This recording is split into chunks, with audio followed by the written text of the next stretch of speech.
નમસ્કાર, CB24 news સાથે હું રેશમા આપનું સ્વાગત કરું છું.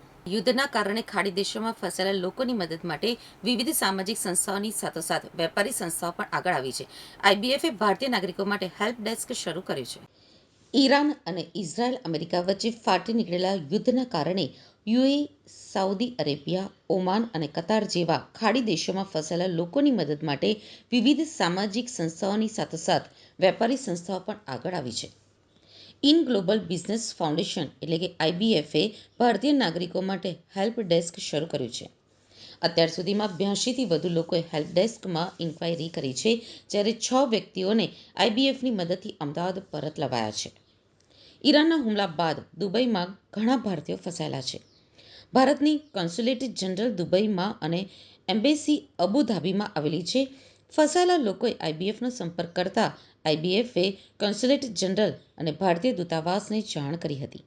સાથે જ ફસાયેલા લોકો વિશે માહિતી પણ આપી હતી, જેના પછી દૂતાવાસના અધિકારીઓએ તેમને સંપર્ક કરવાની ખાતરી આપી હતી. દૂતાવાસના અધિકારીઓએ ફોર્માલિટી પૂરી કરી અને ફસાયેલા લોકોમાંથી 6 લોકો અમદાવાદ પાછા આવી ગયા છે. આ 6 લોકોમાં એક વ્યક્તિ તો ડાયાબિટીસના દર્દી હતી, જ્યારે એક પરિવારને 1 વર્ષનું બાળક હતું. IBFના સેક્રેટરી હિરેન ગાંધીએ જણાવ્યું છે કે દુબઈ બિઝનેસ સેન્ટર છે અને ત્યાંથી બીજા ખાડી દેશોની કનેક્ટિવિટી મળે. ગુજરાત અને ભારતના ઘણા વેપારીઓ ત્યાં અવરજવર કરતા હોય છે. અહીંથી 2 થી 2.5 કલાકનો રૂટ છે. દુબઈમાં ગુજરાતીઓનું વર્ચસ્વ બહુ સારું છે. પરત ફરેલા 6 લોકોમાં સુમંત ચૌધરી નામના એક બિઝનેસમેન પણ હતા. તેમણે IBFનો આભાર માન્યો છે. આ યુદ્ધ થયું પછી અમને સમાચાર મળ્યા કે વેપારીઓને પાછા આવવામાં બહુ જ તકલીફ છે. 2-3 ડ્રોન ત્યાં બ્લાસ્ટ થયા એટલે બહુ પેનિક થઈ ગયું હતું. એવામાં IBFએ નક્કી કર્યું કે આપણે હેલ્પ ડેસ્ક ચાલુ કરીએ. જેથી અમે આ હેલ્પ ડેસ્ક ચાલુ કર્યું હતું અને ઈમેલ તેમજ મોબાઈલ નંબર આપ્યા હતા. અમે સરકાર અને એમ્બેસીને સાથે રાખીને વેપારીઓને મદદ કરીશું. તેમણે ફસાયેલા લોકોને ભારતીય દૂતાવાસનો સંપર્ક કરવાની અપીલ કરી. તેઓ કહે છે કે ફસાયેલા લોકો ઇન્ડિયન એમ્બેસીનો પ્રોપર સંપર્ક કરે. એમ્બેસીમાંથી ફોર્મ આપશે, જે સબમિટ કરવાથી ઇમિગ્રેશન અને ફ્લાઇટ બુકિંગ બાબતે મદદ મળશે. મિનિસ્ટ્રી ઓફ એક્સટર્નલ અફેર્સનો સંપર્ક કરો. તમને સપોર્ટ અને રસ્તો મળી રહેશે. જે પ્રોટોકોલ હોય, ફોર્માલિટી હોય તે ત્યાં જઈને પૂરી કરો. ઇન્ડિયન ગવર્મેન્ટ સંપૂર્ણ સક્રિય છે. અમારો પણ સંપર્ક કરો.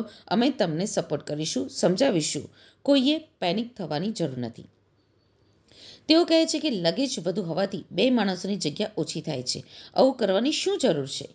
લગેજ ઓછો કરી દો અને શોપિંગ ટાળો. શોપિંગ કરવાની કોઈ જરૂર નથી. તેમણે વધુમાં જણાવ્યું છે કે જેને હેલ્થનો પ્રોબ્લેમ હોય કે નાના બાળકો હોય, મહિલા હોય, તેમને અમે પ્રાયોરિટી આપીએ છીએ. સરકારની ગાઈડલાઈન પ્રમાણે પેપર વેરીફાઈ કરવાના હોય તેમને અમે બેક સપોર્ટ આપીએ છીએ. ટૂંક સમયમાં બધા જ પાછા આવી જશે. ઇન્ડિયન ગવર્મેન્ટ એની પાસે સખત એક્ટિવ છે અને અમે પણ જે અમને લાગે અમારો સંપર્ક કરો. અમે તમને સપોર્ટ આપીશું, સમજાવીશું. તમને કોઈ પેનિક થવાની કોઈ જરૂર નથી. એમ્બેસીને કોન્ટેક્ટ કરો, મિનિસ્ટ્રી ઓફ એક્શન ઓફિસનો કોન્ટેક્ટ કરો. તમને સપોર્ટ મળી રહેશે. કોઈ અમને રસ્તો પણ મળી રહેશે. અમે ઇમ્પોર્ટન્સ એમાં એ આપી છે પ્રાયોરિટી કે જેને હેલ્થનો પ્રોબ્લેમ હોય, નાના છોકરા હોય, એવો પ્રાયોરિટી અમે આપી લેડીઝ એ લોકોને પ્રાયોરિટી વધારે આપી છે. અને જે બાકીની જે ગવર્મેન્ટ ઓફ ઇન્ડિયાનું ગાઈડલાઇન છે એ પ્રમાણે અમે પેપર્સ વર્ક જે હોય આપવાના હોય કે જે એમને કોઈ વેરિફિકેશન કરાવવું હોય, સમજણ આપીએ બધું અમે એને બેક સપોર્ટ આપીએ છીએ. એમાં પણ વાંધો નહીં આવે. ટૂંકમાં બધા પાછા આવી જશે.